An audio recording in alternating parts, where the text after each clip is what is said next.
Hello guys, welcome to my YouTube channel the explore BPSC success. आज हम लोग करने जा रहे हैं साइंस में फिजिक्स।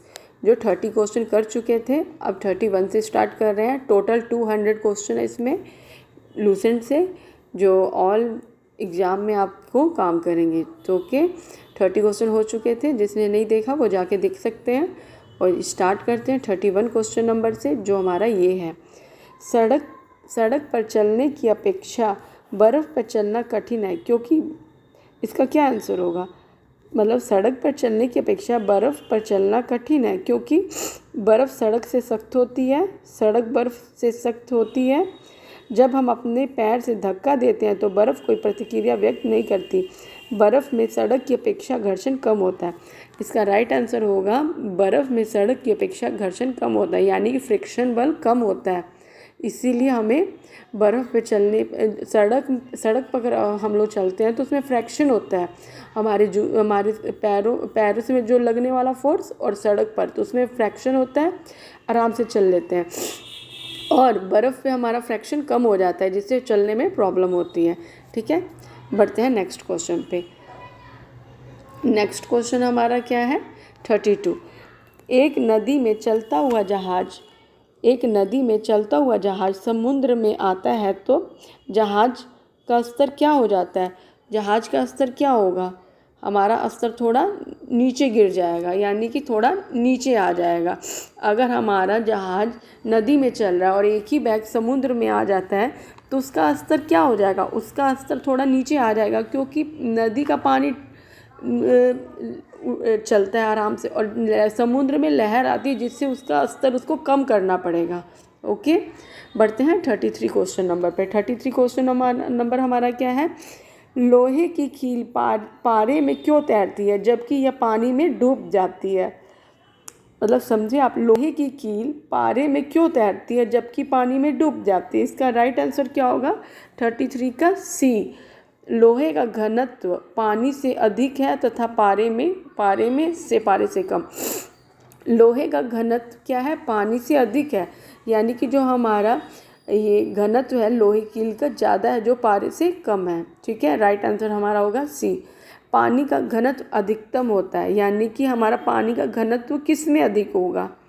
4 डिग्री सेल्सियस पे। ठीक है, जो बीपीएससी में पूछा गया है 35 क्वेश्चन पर।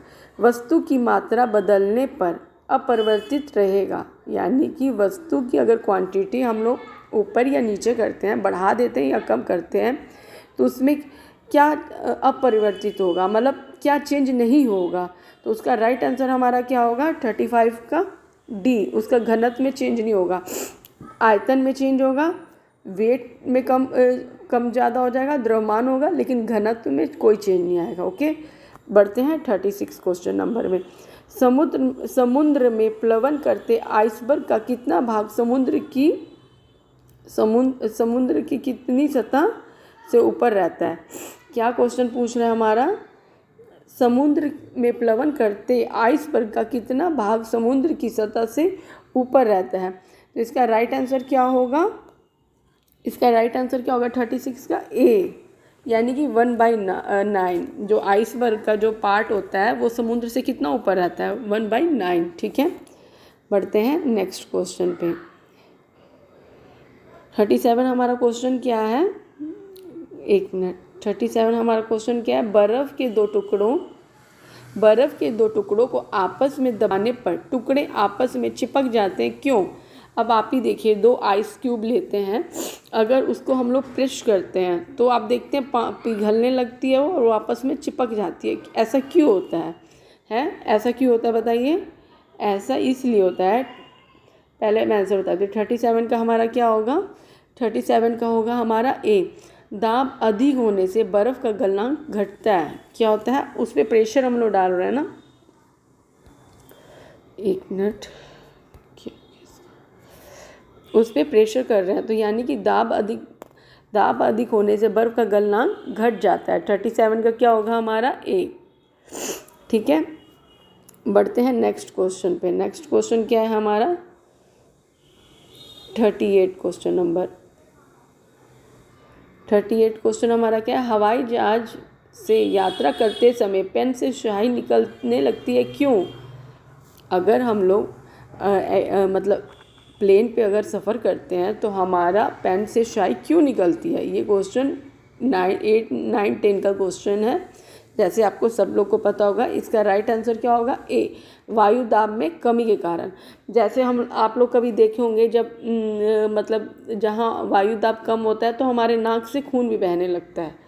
तो यही है, जब हवाई जहाज पे हम लोग सफ़र करते हैं तो पेन से स्याही क्यों निकलती है? वायु दाब के कम होने के कारण। ऊंचाई की जगहों पर पानी 100 डिग्री के नीचे तापमान पर क्यों उबलता है? क्यों उबलता है बताइए? 39 का हमारा आंसर होगा ए, क्योंकि वायुमंडलीय दाब कम हो जाता है और उबलने के बिंदु नीचे आ जाता है। ठीक है। 40 नंबर, साबुन के बुलबुले के अंदर का दाब। जब हम लोग साबुन का झाग बनाते हैं, बबल्स निकलते हैं, उसके अंदर का प्रेशर क्या होता है? वायुमंडलीय दाब से अधिक होता है, कम होता है, या बराबर होता है, या आधा होता है? क्या होगा इसका राइट आंसर? 40 का ए, दाब वायुमंडलीय दाब अधिक होता है, जिसके अंदर उसकी कुछ देर की कैपेसिटी होती है कि वो बबल्स बनाए रखे। आप ही देखिए, जब आप बबल्स हम लोग जैसे बच्चों की तरह जो फुलाते हैं तो बबल्स बन के उड़ते हैं सरफ के, तो कुछ देर तक रहते हैं। क्यों? उसमें सरफेस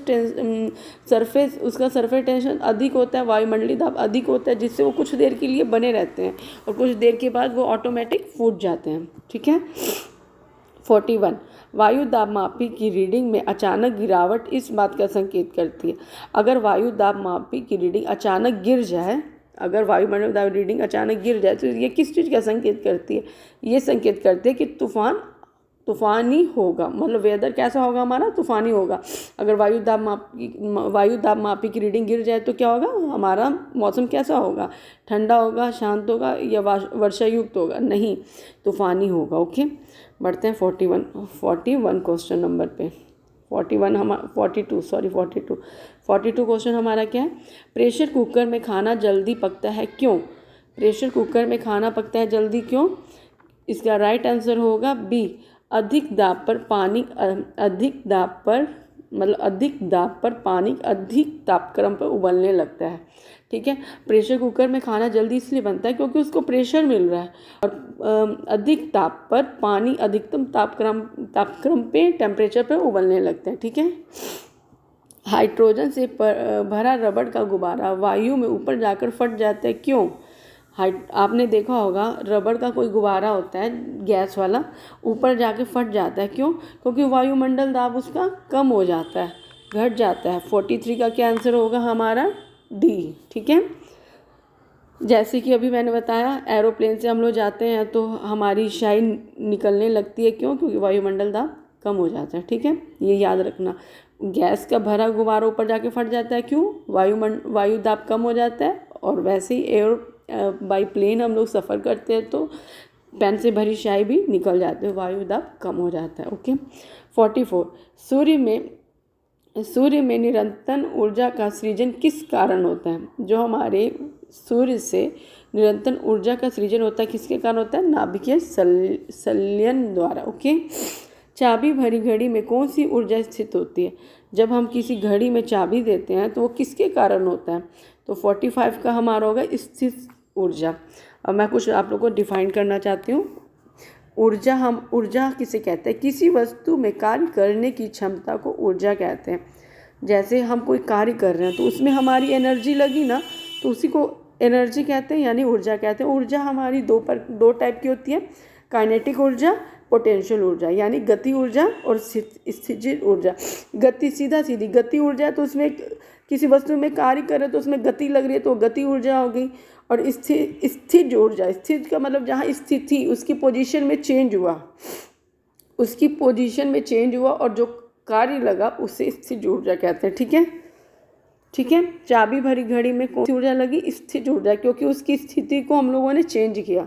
ठीक है। गति ऊर्जा नहीं, क्योंकि उसमें कोई गति वाला चीज़ काम तो हुआ नहीं। ठीक है।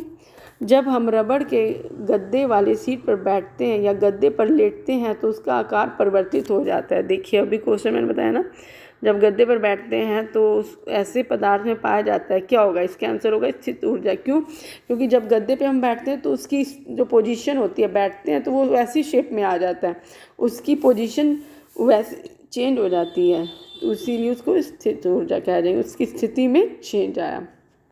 47 नंबर हमारा क्या है? निम्नलिखित में से किसमें गतिज ऊर्जा नहीं है? ठीक है, किसमें नहीं है? 47 का क्या होगा? डी। 47 का क्या होगा? खींचा हुआ धनुष, चलती हुई गोली, इसमें भी गति है, चलता हुआ हथौड़ा, इसमें भी गति है, बहता हुआ पानी में भी गति है, और खींचा हुआ धनुष गतिज ऊर्जा नहीं है। जब एक चल वस्तु की गति दुगनी हो जाती है तो उसकी गति ऊर्जा क्या हो जाएगी?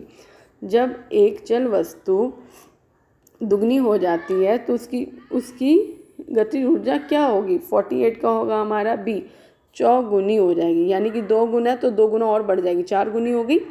निम्नलिखित में से कौन सा नियम इस कथन को वैध ठहराता है कि द्रव का ना तो सृजन किया जा सकता है और ना ही विनाश? ये किसका राइट आंसर होगा? 49 का ए, ऊर्जा संरक्षण का सिद्धांत। ऊर्जा संरक्षण का सिद्धांत यही है, ना तो ऊर्जा को नष्ट किया जा सकता है, ना उसे बिगाड़ा जा सकता है। ठीक है, बढ़ते हैं नेक्स्ट क्वेश्चन पे, क्वेश्चन नंबर 50। ठीक है, साइकिल चलाने वाला मोड़ लेते समय क्यों झुकता है? ये हमारा क्वेश्चन आ गया सेंट्रीपिटल फोर्स, और एक आ गया हमारा सेंट्रीफ्यूगल फोर्स। ठीक है, अभिकेंद्रिक बल, आपने सुना होगा अभिकेंद्रिक बल। जब कोई आदमी साइकिल चलाता है तो उसका बल सेंटर में लगता है, यानी कि जब हम लोग यू टर्न मारते हैं, जब साइकिल पे आदमी बैठा होता है वो यू टर्न मारता है तो उसको सेंटर की तरफ बल लगता है। ठीक है, और जिससे वो झुकता है तो उसको भी बल लगता है, तो यानी कि अंदर के साइड लगता है, केंद्र की तरफ। तो इसका राइट आंसर क्या होगा? इसका राइट आंसर क्या होगा? एक मिनट, इसका राइट आंसर होगा बी। इसका राइट आंसर क्या होगा? एक सेकेंड, गलत हो गया से। 50 का क्या होगा? 50 का होगा हमारा बी। ठीक है, वह झुकता है ताकि गुरुत्व केंद्र आधार के अंदर बना रहे और उसे गिरने से बचाए। ठीक है, केंद्र की ओर बल लगता है। दूध से क्रीम निकालने में कौन सा बल लगता है? अब दूध से क्रीम में निकलने का बल, अब दूध से जैसे हम लोग क्रीम, चाहे दूध को दूध उबालते हैं तो उसमें से क्रीम निकालते हैं, और क्रीम को जब मथते हैं तो उसमें कौन सा फोर्स लग रहा है? सेंट्रीपिटल फोर्स या सेंट्रीफ्यूगल फोर्स, यानी कि अपकेंद्री या अभिकेंद्री? तो इसमें होगा हमारा अपकेंद्री। क्या होगा? अपकेंद्री। कैसे? क्योंकि वो ये अपकेंद्री का मतलब हुआ ये प्रत्येक क्रिया, ये न्यूटन का थर्ड लॉ को फॉलो करता है। कैसे? क्योंकि ये दोनों साइड बल लगता है, जैसे अंदर की वो जैसे मथते हैं, क्रीम को मथते हैं तो सेंटर में भी बल लग रहा है और सेंटर के चारों तरफ भी बल लग रहा है, तो यानी कि प्रत्येक क्रिया के बराबर विपरीत क्रिया भी होती है, तो उसे अपकेंद्रिक बल कहते हैं। तो 51 का होगा हमारा ए, अपकेंद्रिक बल। ठीक है, जब एक पत्थर को चांद की सतह से पृथ्वी पर लाया जाता है तो उसका भार बदल जाएगा परंतु द्रव्यमान नहीं। ठीक है, कैसे? जब हम लोग चंद्रमा की सतह पे जाते हैं तो वहाँ से अगर पत्थर या कोई चीज़ लेकर आते हैं तो उसका भार बदल जाएगा, वहाँ पे चंद्रमा पे कोई चीज़ का भार 0 हो जाता है। ठीक है, अगर वही चीज़ को हम लोग पृथ्वी पे लाएंगे तो उसका भार बदलेगा लेकिन द्रव्यमान नहीं। ठीक है, जैसे आप लोग देखे होंगे जब हम लोग जब कल्पना चावला गई थी तो कल्पना चावला कौन गया था, तो देखते हैं हम लोग जब चंद्रमा में जाते हैं तो हम पानी तक उड़ता है। क्यों? क्योंकि उसका भार एकदम 0 हो जाता है। तो अब वो नीचे आते हैं तो क्या उसका भार बदलेगा ना, वेट हो जाएगा, लेकिन द्रव्यमान नहीं बदलेगा। ठीक है, बढ़ते हैं 53 क्वेश्चन नंबर पे। 53 क्वेश्चन क्या है? किसी लिफ्ट में बैठे हुए व्यक्ति को अपना भार कब अधिक मालूम पड़ता है? 53 का कैंसर होगा बी, जब लिफ्ट त्वरित गति से ऊपर जा रही हो। ठीक है, जब कोई व्यक्ति लिफ्ट से बैठे हुए व्यक्ति को अपना भार कब अधिक लगता है? जब लिफ्ट हमारी एक्सीलरेशन से ऊपर जा रही हो, ठीक है। एक लिफ्ट, आगे 54, एक लिफ्ट में किसी व्यक्ति का प्रत्यक्ष भार वास्तविक भार से कम होता है जब लिफ्ट जा रही होती है, तो इसका जस्ट अपोजिट होगा 54 का बी, त्वरण के साथ नीचे की ओर, मतलब उसको अपना वास्तविक भार कम लग रहा है, ठीक है, ये याद रखना। वास्तविक भार कम लगेगा तो नीचे आ रही है, कम लग रहा है, क्योंकि हम लोग जब नीचे आते हैं देखते हैं तो हमारा वैल्यू एकदम कुछ समझ में नहीं आता, लगता है कि कितने हल्के हो गए हम लोग, यानी कि त्वरण के साथ उसका भार कम लगता है, ठीक है। 55 में क्या है, पृथ्वी के गुरुत्वाकर्षण का कितना भाग चंद्रमा के गुरुत्वाकर्षण के सबसे नज़दीक है। 55 का क्या आंसर होगा हमारा, सी 1/6, ठीक है। आगे बढ़ते हैं। लोलक की कालाविधि, लोलक की टाइम पीरियड पूछ रहा है, लोलक का टाइम पीरियड पूछ रहा है, तो इसका क्या आंसर होगा, लंबाई के ऊपर निर्भर करता है। अब आप ही देखिए क्या है, लोलक की टाइम पीरियड। अगर हम किसी पेंडुलम को, अगर कोई पेंडुलम है हमारा, तो वो पेंडुलम आप हमेशा घड़ी में देखे होंगे कि लंबा होता है। क्यों होता है, क्योंकि उसकी लेंथ के ऊपर, उसका टाइम पीरियड जो होता है उसकी लेंथ के ऊपर निर्भर करता है, ठीक है। आगे बढ़ते हैं 57 पर। लोलक घड़ियाँ गर्मियों में क्यों सुस्त हो जाती हैं, क्यों सुस्त हो जाती हैं। 57 का हमारा होगा सी, लोलक की लंबाई बढ़ जाती है जिससे इकाई दोलन में लगा हुआ समय बढ़ जाता है। क्या होगा 57 का, सी, लोलक की लंबाई बढ़ जाती है। क्यों, कब बढ़ती है, गर्मियों में, याद रखना। लोलक घड़ियाँ गर्मियों में क्यों सुस्त होता है, लोलक की लंबाई बढ़ जाती है जिससे इकाई दोलन में लगा हुआ समय बढ़ जाता है, ठीक है। 58, किसी सरल लोलक की लंबाई 4% बढ़ा दी जाए तो उसका आवर्तकाल क्या होगा। 58 का क्या होगा, बी, 2% बढ़ जाएगा, ठीक है। 59, पार्श्व विकृति तथा अनुदैर्घ्य विकृति के अनुपात को क्या कहते हैं। 59 का हमारा होगा ए, पवासो अनुपात, ठीक है। ये क्वेश्चन रिपीट हो गया है। लास्ट क्वेश्चन है हमारा जो VVIMP है। वर्षा की बूंद गोलाकार क्यों होती है, ये सबको पता है। क्या सतही, यानी सतही मतलब पृष्ठ तनाव, सरफेस टेंशन, सतही तनाव के कारण, वायु के वातावरणिक घर्षण के कारण, गोल पृथ्वी के गुरुत्व के कारण, वर्षा जल की श्यानता के कारण। जी नहीं, इसका राइट आंसर होगा पृष्ठ तनाव के कारण, यानी कि सरफेस टेंशन। उसकी सरफेस टेंशन कितनी है, वो उतना ही गोलाकार होती है, ठीक है। अब आप बताइए, आप आज के आपको क्वेश्चन कैसे लगे। 31 से लेके 60 तक किए हम लोग, 30 क्वेश्चन कर रहे हैं, जिससे आप लोग को फिजिक्स में 200 क्वेश्चन है, जो मैं 200 पूरे कंप्लीट करा दूंगी। जो हमारा SSC और CGL का फॉर्म निकला हुआ है उसमें आपको बहुत वर्क करने वाला है, और ये आप देख रहे हैं BPSC UPSC में भी पूछे गए हैं क्वेश्चन। तो यही है कि आप ध्यान से सुनिए और ये 200 की जो सीरीज़ है फिजिक्स की कंप्लीट कीजिए, जो फिजिक्स में कहीं से भी क्वेश्चन आए जो आपसे बन सके, ओके। तो ठीक है, मेरे वीडियो के साथ बने रहिए। पीछे का वीडियो नहीं देखा है तो आप देख लें, लाइक सब्सक्राइब कीजिए और मेरा वीडियो शेयर कीजिए। Thank you.